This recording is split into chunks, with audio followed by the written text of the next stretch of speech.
Mesdames, Messieurs, bonsoir et bienvenue à cette nouvelle édition de votre programme On Air. Ce soir, sur le tarmac, nous recevons un acteur, producteur, scénariste, un homme de culture qui a marqué l'univers et qui continue de marquer l'univers du cinéma camerounais. Il s'appelle Rigobert Damois Echou. Bonsoir, Monsieur Echou. Bonsoir. Comment allez-vous? Je vais très bien. Et vous? Ah, super, ça va. Merci déjà de nous accueillir chez vous. D'accord. Dans le cadre de ce programme. Avec vous, j'ai envie qu'on parle de votre carrière, puisque beaucoup de gens vous connaissent sous la casquette d'acteur, d'homme devant la scène. Mais il faut également noter que vous faites beaucoup de choses en arrière-plan. Vous réalisez beaucoup de choses, vous avez travaillé sur beaucoup de plateaux, vous avez fait de très belles choses. Mais déjà, il est important de noter que vous démarrez votre carrière dans le théâtre. C'est dans les années 1998 au lycée, j'espère ne pas me tromper. Ouais. Ça pourrait aller beaucoup plus tôt que ça, mais on va s'arrêter sur cette date. Avec Just for Fun, qui était diffusé à CRTV. Oui, Just for Fun, c'est dans les 99 quand même, 99-2008. C'est quoi cette expérience? Comment vous vous retrouvez à l'intérieur? Just for Fun, c'est grâce à quelqu'un, un grand frère, pour qui j'ai énormément de respect, qui s'appelle Vincent Dombé. Donc, j'avais déjà commencé ma carrière si on peut dire, d'acteur au théâtre. Et en 98, je suis mascotte des Lions Indomptables avec Nando. Donc, quand je reviens, il nous propose de faire une émission satirique sur la seule chaîne de l'époque, parce que c'était la CRTV seulement qu'on avait comme chaîne de télé.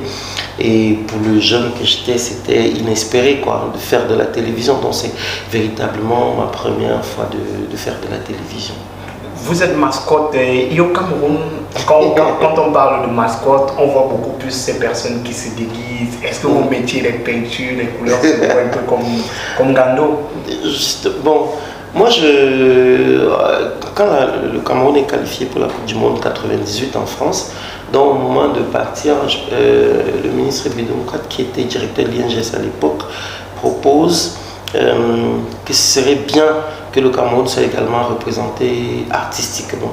Et c'est pour ça qu'on crée une autre délégation qui avait un peu pour rôle de faire de l'animation à travers des parades, à travers des expos, à travers des pièces de théâtre et tout, de musique et tout.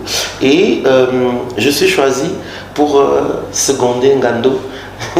Donc j'étais encore assez jeune, mais non, on ne s'égrimait pas forcément, on portait pas des trucs, mais on avait des tenues comme des tenues de danseurs, et on était chargé de lancer un peu, relancer toute l'équipe d'animation, donc que ce soit au stade, que ce soit en dehors des stades, donc de motiver les gens, un peu comme les coryphées, donc ceux qui donnent de là, Et après vous vous retrouvez en France? Oui, ça c'était déjà en France, en 98, c'était déjà en France. Je crois qu'avant ça, je ne sais pas si j'étais parti. Bon bref, donc après j'ai eu beaucoup d'expérience en France également, donc je vais retourner en France comme comédien. Je jouais au théâtre Gérard Philippe. J'ai joué dans pas mal d'endroits, que ce soit en France ou un peu ailleurs. Oui. Et là-bas, c'est dans la compagnie Lobby que vous avez évolué? Lobby, c'est une aventure qui commence à l'Institut Goethe de Yaoundé, après une résidence sur le dadaïsme. Le dadaïsme qui est un peu la philosophie du chaos, du néant. C'est-à-dire que c'était une époque de la remise en question de toutes les disciplines artistiques, et on remettait tout, on dit bon, et si tout ce qu'on savait était faux, et si on repartait sur un truc complètement fou. Donc les dadaïstes par exemple, ils écrivaient des poèmes, c'est-à-dire pour écrire un poème, on ouvre une porte, on dit bon, on a le tableau, tu entres, tu écris une ligne, et puis le prochain arrive, il écrit la deuxième ligne, et puis la troisième ligne. C'est-à-dire pourquoi faire des choses logiques? Est-ce que la beauté ne pourrait pas naître aussi du désordre? Est-ce que la beauté ne pourrait pas naître du chaos, par exemple? Donc c'est après un atelier là-dessus qu'au bout on décide de monter une pièce qui s'appelle le Lobby. Et bon, on a pas mal bougé avec ça. On est allé à Abidjan au marché des arts. Après le marché des arts, on était à Budapest. On a tourné à Budapest, en Hongrie, on a tourné en Suisse également, on a fait la Suisse romane, Suisse, bref, tout le monde est parti de la Suisse, on a fait l'Allemagne également.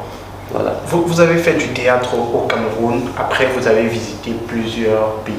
Comment avez-vous comparé ces différents pays en termes de théâtre? C'est-à-dire le théâtre qu'on produisait au Cameroun et le théâtre qu'on faisait ailleurs. Un peu comme on fait dans le cinéma aujourd'hui, on s'est dit les séries camerounaises sont comparables aux autres séries d'Afrique désormais. Déjà, comparer, c'est un bien grand mot, parce que quand on parle du Cameroun, qui est un pays, on ne va pas dire à proprement parler que c'est un pays qui a une tradition théâtrale et qu'on se retrouve qu'on se retrouve en France ou bien au Canada, c'est pas la même chose. Où le théâtre oui, où le théâtre depuis des années, quand on parle du théâtre romain, du théâtre grec, du truc, ça remonte à tellement loin qu'à des moments où nous, on ne faisait pas forcément du théâtre proprement parlé. C'est vrai que tu vas avoir beaucoup de débats là-dessus où les gens vont vous dire que même dans nos rites, il y avait un peu du théâtre, mais c'était plutôt des éléments plus culturels que culturels, quoi. Donc c'était plutôt des éléments de culte, c'est-à-dire, oui, la cérémonie de Ngondo, comme la cérémonie peut-être du Tso, revêt parfois une configuration qui pourrait ressembler à du théâtre, mais ce n'est pas forcément du théâtre, parce que ce n'est pas un donné à voir, ce n'est pas un spectacle juste ludique, c'est plutôt une fonction, voilà, c'est une fonction peut-être cathartique, c'est une fonction curative, bref, ça a une fonction, c'est plus un culte, voilà, c'est plutôt un culte qu'un spectacle qu'on donne juste pour sourire ou bien sensibiliser. Donc forcément, dans ces pays-là, oui, le théâtre est beaucoup plus développé, il y a beaucoup plus de domaines, beaucoup plus de variété en termes de propositions théâtrales. Alors, Monsieur Ichou, comment vous faites pour quitter du théâtre au cinéma? On va dire que cela s'est fait le plus naturellement du monde.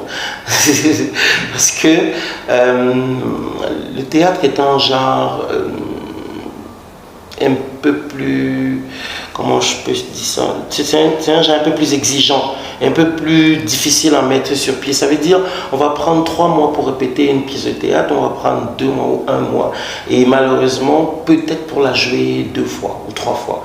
Donc vous imaginez quel gâchis en termes de temps, en termes d'énergie. Peut-être pas un gâchis, mais une grosse préparation. Oui, non, c'est un gâchis dans le sens où si vous prenez 3 mois pour monter une pièce de théâtre, l'idéal ce serait de la jouer au moins pendant 2, 3, 4, 5, 6 mois. Et malheureusement, comme on n'a pas forcément les structures, les salles, les moyens pour déplacer les compagnies, parce que le théâtre c'est de contraignant. Si vous montez une pièce de théâtre avec 12 personnes plus l'équipe technique, vous allez vous retrouver peut-être avec une vingtaine de personnes. Déplacer une vingtaine de personnes à chaque fois qu'il y a un spectacle, c'est plus compliqué. Et avec la logistique. Voilà, avec la logistique, la lumière, le son et tout. Alors qu'au cinéma, on dépense de l'argent quand on construit l'objet à montrer. Et dès qu'on a déjà sa clé, son DVD ou truc à main, le film peut voyager tout seul. Il peut aller. Le théâtre n'est pas fait à la base pour être filmé. Le théâtre est fait pour être montré, pour être représenté, pour être vécu en live. Donc c'est pour ça qu'on parle d'art vivant. Vous voyez un peu par rapport, contrairement au cinéma où dès qu'on a fini de tourner, l'œuvre peut fonctionner par lui-même. Donc ça fait que de manière tout à fait naturelle, quand la télévision arrive, il y a une grosse demande en termes de contenu. Et ceux les mieux placés pour créer du contenu, forcément, c'est ceux qui faisaient du théâtre avant. Donc voilà, on va se retrouver à faire Just for Fun, à faire des courts-métrages, à faire, voilà, à être dans les séries, quoi. Donc c'est tout à fait naturel. Vous qui avez l'habitude de faire du théâtre, vous vous retrouvez au cinéma, je pense, dans les années 2008. On va dire ça comme ça. Et ça se passe comment, votre découverte? Vous découvrez un nouveau domaine. C'est vrai que vous êtes déjà proche de cela, mais c'est quelque chose de nouveau. Les premiers pas vers le cinéma sont quand même assez anecdotiques. Ça me rappelle, on a répété peut-être pendant 9 mois ou 1 an un film. Donc quand le cinéma arrive, je pense que les premières personnes ne s'étaient pas vraiment départi du fait que c'est le cinéma, ce n'est plus le théâtre. Donc on répétait énormément. Et pour dire vrai, quand même à leur décharge, le cinéma à la base, le cinéma c'est la pellicule. La pellicule coûte cher. Donc avant de fixer un petit bout, donc la pellicule venait de France avec du 35 mm. Donc pour filmer un petit bout, il fallait la répéter pour être sûr. Oui, on n'utilisait pas, c'était pas numérique. Donc on ne gâchait pas la pellicule. Quand on disait action, c'est parce qu'on était sûr que ce qu'on allait mettre en boîte, on allait travailler. Et c'est comme ça que nous on s'est retrouvés. Je me souviens de ma première expérience. J'étais avec quelqu'un comme Denis Elwood. On a répété pendant 9 mois un film. Et finalement, on l'a même pas tourné. Et après, on a fait un autre film qui s'appelait Le Maléfice Noir. Je crois que c'est le tout premier film dans lequel j'ai joué et que j'ai jamais vu. C'est Jude. Pourquoi je sais pas. Il n'est pas sorti. Jude Claire Timenkou qui vient en Italie à l'époque, il revient ici, il fait le film. Et après, il est reparti en Italie. Je ne sais pas s'il est filmé, s'il a monté, s'il a sorti le film. De toutes les façons, je ne l'ai jamais vu. Vous avez tourné au cinéma et après, ça s'est enchaîné. Vous avez fait 3 films par là. Et... 3 c'est petit. 3 Tu as dit quoi? 3 films? Oui. Oui, j'en ai fait. Jusqu'à maintenant? Oui, jusqu'à maintenant peut-être. Ah, c'est énorme. C'est énorme. Non, je fais beaucoup plus que ça. Ok, beaucoup plus que ça. Les séries également, vous en avez fait, dont la toute dernière dans laquelle vous jouez, Madame, Monsieur. Comment trouvez-vous le cadre de travail dans la série, puisque au Cameroun, Madame, Monsieur est jugée comme une grosse révolution en termes de série. Donc, avant d'atterrir dans l'équipe de Madame Monsieur, comme je disais, pendant un bon bout de temps, je travaille plus comme coach scénique, directeur de casting, donc j'étais plus derrière la caméra. Et je crois que c'est quand Mitumba me propose de jouer Monsieur Mbarga par exemple, la première chose qui tout de suite me scandalisait, c'est comment je fais pour rester bloqué 3 mois pour tourner une série. Je dis, on va faire ça comment? Il me dit, non bro, regarde, on va aménager ton emploi du temps de manière à ce que tu puisses faire et tout. Parce que c'était la première fois que je faisais ce genre d'expérience, que je fais ce genre d'expérience en termes de série. Parce que pour le film, c'est beaucoup moins long. Dans 1 mois de travail encore, c'est bon. Mais bloquer 3 mois, c'était compliqué.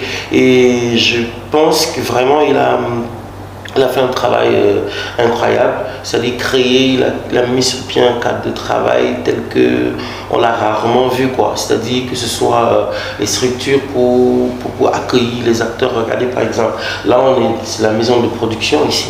Okay. Donc, super. Bah oui, merci. Je transmettrai. C'est la maison de production ici. C'est là où nous habitons pendant 3 mois, l'espace, le moment de tournée, où avec le cadre est agréable. Et ce qui fait que sur le plateau même, c'est encore 4 fois plus, quoi. Donc il a vraiment mis des moyens pour mettre tout le monde à l'aise, les acteurs, aussi bien pendant le tournage que après le tournage, quoi. Donc sincèrement, chapeau à lui. Je pense que à présent, je ne crois pas qu'il y ait quelqu'un qui fasse mieux que Mitumba actuellement. En Afrique? Je n'ai pas dit en Afrique, je parlais au Cameroun. En même temps, je n'ai pas une grosse culture des séries en Afrique. C'est difficile, j'évite toujours de comparer. Mais pour le Cameroun, quand même, je sais de quoi je parle. Voilà. Alors, d'après vous, qu'est-ce qui fait que Madame, Monsieur marche autant? D'après vous qui avez l'habitude des plateaux télé? Je pense que les ingrédients qui font marcher Madame, Monsieur, il y a les cadres, les décors dans lesquels on tourne, qui sont assez propres, modernes, chic. Il y a les costumes qui sont aussi vraiment chic et variés. Et il y a un parti pris pour le chic africain.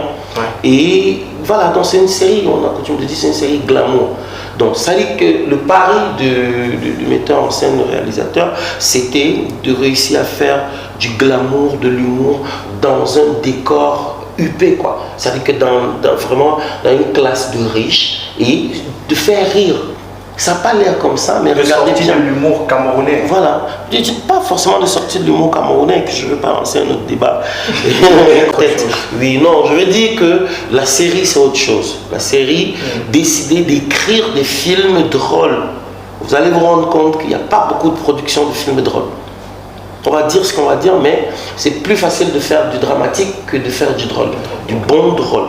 Et là, c'était un pari aussi pour lui. C'était un challenge de faire un film qui soit amusant, dans un décor classe, dans une société, des gens, si on peut dire, riches. C'est pour ça qu'il a l'habitude de dire humour et glamour, quoi. Ouais. Bon, et ça, je pense qu'il a réussi. Donc, et les Camerounais, je crois, étaient aussi un peu dans cette attente-là. Pendant longtemps, j'entendais les gens dire, oui, les meilleures maisons, les plus belles maisons, c'est au Nigeria. Donc, on était déjà, le cinéma nigérian nous montrait toutes ces maisons. Avec Madame, Monsieur, beaucoup de gens au départ se disent, non, c'est pas possible. Ce n'est pas tourné au Cameroun.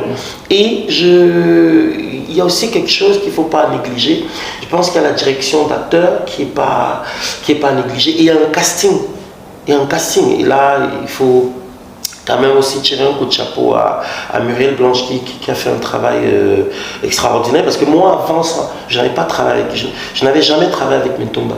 Okay. Tu vois, et c'est peut-être après la deuxième saison, comme ça, tout à fait dans une indiscrétion que j'apprends, que c'est par rapport au rôle que je joue avec Takam sur le père de Joyce, sur les délires, et c'est ça qui l'a inspiré à me proposer le rôle de Monsieur Barga. Donc, il y a un casting, il y a un vrai casting relevé. En termes de qualité d'acteur, franchement, on va difficilement trouver mieux. Je pense que les acteurs dans Madame Monsieur, ils sont bons. Ça, il n'y a rien à dire. Et non seulement ils sont bons, mais maintenant, ils sont dirigés de manière à vous offrir quelque chose de différent de ce que vous avez l'habitude de voir. Parce qu'un acteur, c'est ça, un acteur, c'est une machine. Si vous le dirigez, il peut vous sortir tout à fait des choses totalement inattendues, comme si aussi vous... Bref, un acteur doit être dirigé. Et je pense de ce côté-là, c'était une bonne pioche. Donc il y a de bons acteurs et maintenant l'équipe technique qui travaille. Très bonne équipe technique. Et ça, il prend le temps. Donc en termes de matériel, à chaque saison, il renouvelle le matériel. À chaque saison, il se déplace, il va chercher qu'est-ce qui marche, il se met toujours au niveau de ce qui se fait. Pas au niveau du Cameroun, mais au niveau de ce qui se fait de manière à l'international. Donc il a un vrai souci de rester compétitif, de rester intéressant, pas seulement au niveau du Cameroun. Et c'est peut-être pour ça que la série marche énormément sur le plan international. En Afrique également, c'est l'une des meilleures séries en ce moment. Alors, vous avez évoqué tout à l'heure la web-série Les Délits de Takam. Les Délits de Takam, il faut le dire, c'est votre première web-série. Oui, c'est la première fois que je faisais de la web-série. Alors, c'est Ulrich Takam qui vous contacte pour intervenir dans la web-série. C'est Ulrich Gislain Amougou. Ulrich et Gislain. Gislain que je connaissais déjà, c'est Gislain qui réalisait les délires de Takam jusqu'à une certaine époque. Gislain que je connaissais son travail. Voilà, donc ils me contactent, ils veulent quelqu'un pour jouer le père de Joyce. À la base, ça devait être un faux père. Non, à la base, c'était un truc, donc on payait quelqu'un. Donc à la base, c'est le petit frère de Takam, Sissoul, qui payait quelqu'un pour venir jouer le rôle du père de Takam. Sauf que la performance a été tellement belle, les gens ont tellement apprécié que du coup, on a zappé l'idée du faux père pour qu'il devienne un vrai père. Parce qu'il y avait un charisme qui faisait que du coup, on s'est rendu compte qu'il fallait un père à Joyce. Voilà comment je suis resté le père de Joyce jusqu'à aujourd'hui. Et c'est quand à quand la suite des délires de Takam? Parce qu'on sait qu'il y a une rupture depuis un bon bout. Les délires de Takam, il n'y a que Takam qui peut véritablement le dire. Mais c'est vrai qu'on s'est arrêté la dernière fois avec Aïvo, Valérie Aïna et tout.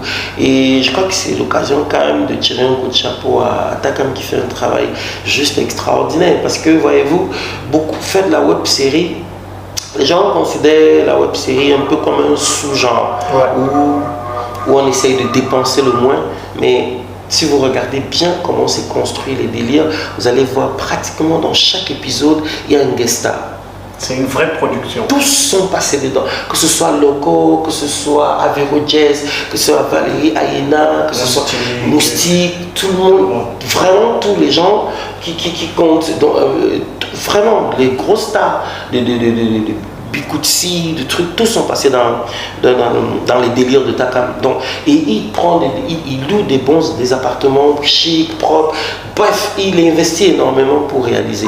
Et ce qui fait qu'au bout d'un certain temps, ça pèse. Ouais. C'est vrai aussi qu'au niveau de YouTube, ça permet de rentabiliser un tout petit peu. Mais sincèrement, je pense qu'il faut lui tirer un coup de chapeau parce qu'il ne s'arrête pas, il ne craint pas la difficulté de ce côté-là. Oui, bon, donc certainement il va reprendre parce que pour le moment il se concentre un peu sur les capsules. Ouais. Il y a les capsules de Takam, il y a plein d'autres, oui, il y a plein d'autres choses. Alors, une autre casquette de vous que les gens ne connaissent pas, c'est que vous êtes fashion designer. Vous êtes dans la conception également de costumes. Oui. Et couture aussi, vous mettez à la machine. Si, je touche à la machine correctement. J'ai commencé quand j'étais à l'université, quand j'étais au théâtre universitaire. On avait... Au théâtre universitaire, c'est moi je faisais un peu déjà les costumes parce qu'on n'avait pas beaucoup de moyens pour s'offrir des costumiers et tout. Et après, voilà, de fil en aiguille, on a commencé à en faire un peu partout. Je suis retrouvé finalement au théâtre Gérard Philippe comme costumier et acteur en même temps. Je travaillais en Allemagne, j'ai travaillé à la House of Culture Heldenwelt, j'ai travaillé à l'Institut Goethe comme costumier où j'ai fait des défilés. J'ai aussi fait des défilés de mode, j'en ai fait à l'Institut Goethe de Yaoundé, ici à Douala Art, en France, en Allemagne également. Et j'ai fait des événements comme la Chan féminine, oui, à l'époque de Lily la Lionne, dont ceux qui se souviennent, au stade, on avait recréé des arbres, des animaux, en collaboration avec l'équipe la société Équipage. Donc j'avais un atelier de 8 personnes au stade, logé au stade où on pouvait jouer nuit, des choses quoi. Des très belles expériences. Vous bossez également sur les finales de Coupe de Cameroun. Oui. C'est vous qui faites les différents décors et tout. Oui, ça rentre dans le même sillage parce que j'ai beaucoup travaillé dans le sillage du ministre Bidon Kwat qui pendant longtemps s'occupait de football et qui était ministre de la Jeunesse et des Sports. Donc forcément, on travaillait beaucoup toutes les finales, les cérémonies d'ouverture, de clôture, de tout ce qui se faisait là-bas. Donc oui, j'ai enseigné à l'INJS également. Donc pendant longtemps, j'ai beaucoup travaillé dans l'encadrement des jeunes pour les mouvements d'ensemble, pour les grandes chorégraphies de masse, des choses comme ça. L'encadrement va plus loin puisque vous êtes coach d'émission de musique. Ouais, j'ai travaillé beaucoup aussi comme coach scénique sur des émissions comme Castel Live. J'ai travaillé Castel Live Comédie, c'était ici à Douala. Après Castel Live Opéra, ça c'était à Abidjan. J'ai d'abord travaillé comme directeur de casting sur 3 pays et pendant le tournage des Primes, c'est moi qui coachais les artistes. Donc j'ai coaché des gens comme José, pas mal de gens. Parlez-nous un peu de l'étape l'Africain Incroyable Talent. Oui, l'aventure l'Africain Incroyable Talent, là c'était encore une autre casquette parce qu'également j'ai travaillé comme régisseur général. En tant que régisseur général, j'ai fait les écrans noirs. J'ai fait l'Africain Incroyable Talent et pas mal d'autres choses. Et c'est une émission qui a cette année-là, on est dans les 420 candidats, avec peut-être 200 qui venaient de la Côte d'Ivoire, 210 qui venaient de partout en Afrique. Donc j'avais une équipe de 8 personnes. Donc il fallait accueillir les candidats à l'aéroport, les amener à l'hôtel, les briefer, leur faire signer les contrats, fabriquer des badges, les envoyer se restaurer, ensuite les envoyer directement au tournage au Palais de la Culture. Et au cas où ils sont éliminés, c'était aussi ma responsabilité de faire réservation de billets d'avion retour, les réveiller à 4h du matin pour pas qu'ils ratent leur vol à 8h par exemple, et tout ça. Donc c'est ça le travail de régisseur. Et ouais. C'était une belle aventure.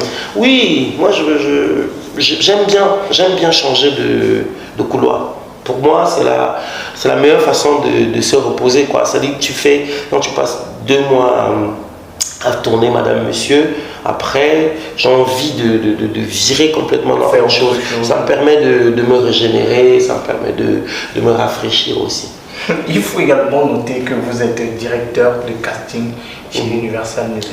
Oui, j'ai travaillé comme directeur de casting pour Universal Music. C'était dans le cadre d'une émission qui s'appelait Island Africa. Island Africa parce que quand Universal décide de s'installer en Afrique, ils décident de baptiser leur label Island Africa par rapport à Island Records de Bob Marley. Donc ils s'installent au Sénégal et la boîte de prod pour laquelle je travaillais à l'époque qui s'appelait Code Film a réussi à signer avec eux et leur a vendu le concept d'une émission qui pouvait faire connaître le label Island Africa. Et c'était à travers une émission qui s'appelait Island Africa Talent. Voilà, donc dans 12 pays, il fallait aller dans 12 pays, caster des chanteurs. Et voilà, ils m'ont choisi comme directeur de casting. Donc je suis allé, donc j'ai fait les Seychelles, Madagascar, Côte d'Ivoire, Togo, bref, pas mal de pays francophones où j'allais avec une équipe d'à peu près 7 personnes. On faisait des auditions filmées, puisqu'après même les auditions faisaient partie des émissions. Oui, et ils présélectionnaient 50 personnes et nous on arrivait en 2 jours, on auditionnait 25, et puis on reprenait l'avion, on repartait. Donc c'est une période vraiment où ça a trépigné quoi. Je crois en 1 mois on a dû faire quoi. Imagine 12 pays, on a fait au moins 50 vols quoi. Vous bougez énormément. Énormément. Et ça continue d'ailleurs à bouger. Oui, ça bouge pas mal. Un peu moins avec Corona. Donc je dois dire que c'est avec Corona que je reviens véritablement au cinéma. Parce que du coup, comme on ne bougeait plus trop, on s'est remis véritablement à être devant de la scène. Et voilà, avec des projets comme Madame Monsieur, et c'est tant mieux. Et le cinéma camerounais, d'après vous, c'est quoi votre point de vue global sur le cinéma camerounais aujourd'hui?